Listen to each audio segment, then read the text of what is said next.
Hello, I'm Michael Aaron from IBM, and I'm the newly appointed blockchain leader for IBM Australia New Zealand, and I'm here to talk to you today about blockchain and its implications. So blockchain is another tool in the transformation toolkit to be able to improve the way business networks interact, to be able to reduce time, reduce costs, commonly known as friction, within that, and get better outcomes for the participants in those business networks. The whole concept of provenance is very critical to the success of blockchain in non-financial services environments.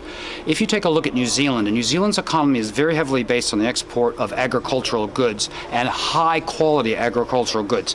Just to pick an example, Manuka honey. There is always a challenge in Asian countries on counterfeit food, on counterfeit drugs, and other materials. What blockchain can do when combined with the Internet of Things is to demonstrate the provenance, that is to say where something came from, to the end user. Sometimes it's known as field to fork or paddock to plate. The best example right now is a joint project between IBM Tsinghua University and Walmart in China to prove absolutely that the pork being sold in a Walmart supermarket in China came from a piggery where those pigs are treated properly, there is no chemicals used, no antibiotics, etc. This is an area where New Zealand's, particularly a company like Frontiera, needs to take a hard look at how blockchain is going to improve their capability to compete on the world market. At the moment, what we see is primarily global banks who are participating in the high-end financial markets or in trade finance.